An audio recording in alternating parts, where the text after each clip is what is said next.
নমস্কার বন্ধুরা, শম্পার রান্নাঘরে আমি আপনাদেরকে স্বাগত জানাই। আমি আবারও একটি নতুন রান্নার ভিডিও নিয়ে চলে এসেছি। তো রান্নার ভিডিওটি যদি ভালো লেগে থাকে অবশ্যই একটা লাইক কমেন্ট শেয়ার করতে ভুলবেন না। তো আমি এখানে সম্পূর্ণ তেল ছাড়া চিকেন করব, তো তার জন্য এখানে খালি কড়াইতে জিরেকে ড্রাই রোস্ট করে নিয়েছি। আর আমি আগে থেকে জিরে ড্রাই রোস্ট করে তার সঙ্গে আদা, রসুন আর কাঁচা লঙ্কাকে শিলে বেটে ওই মশলাটাকে এবার কড়াইতে দিয়ে দেবো। খুব ভালোভাবে নাড়াচাড়া করে নেওয়ার পরে এর মধ্যে একে একে দিয়ে দেবো লবণ গুঁড়ো, হলুদ গুঁড়ো আর দেবো ধনের গুঁড়ো। দিয়েও আবারও মশলাটাকে খুব ভালোভাবে নাড়াচাড়া করে এবার আমি এর মধ্যে দিয়ে দেব অল্প পরিমাণে একটু জল দিয়েও আমি মশলাটাকে অল্প একটু ফুটতে দেব, যাতে মশলার যে একটা কাঁচা গন্ধটা সেটা চলে যায়। তারপরে আমি একে একে এর মধ্যে দিয়ে দেব পেঁয়াজ কুচি, টমেটো কুচি আর দেবো এখানে আমি গোটা পেঁয়াজ। তোমরা চাইলে গোটা রসুনও দিতে পারো। গোটা পেঁয়াজ রসুন দিলে মাংসর স্বাদ আরও দ্বিগুণ বেড়ে যায়।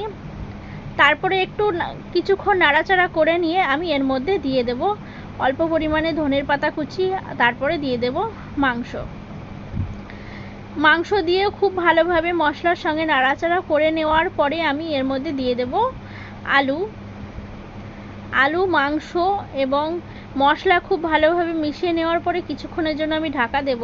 তো ঢাকাটা খোলার পরে আমি দেখলাম যে কিছুটা জল মাংস থেকে বেরিয়েছে। তো এই জল দিয়েই আমি মাংসটাকে কিছুক্ষণ কষিয়ে নেব। আমি আলাদা করে এর মধ্যে আর জল দেব না। তো রান্নার ভিডিওটা যদি তোমাদের ভালো লেগে থাকে অবশ্যই লাইক কমেন্ট করে দিতে ভুলো না।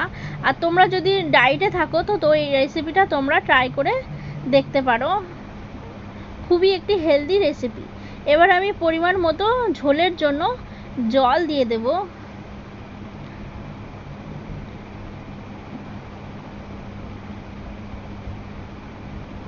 তারপরে কিছুক্ষণের জন্য ঢাকা দিয়ে দেব এবং হাই ফ্লেমে মাংসটাকে আমি ফুটতে দেব।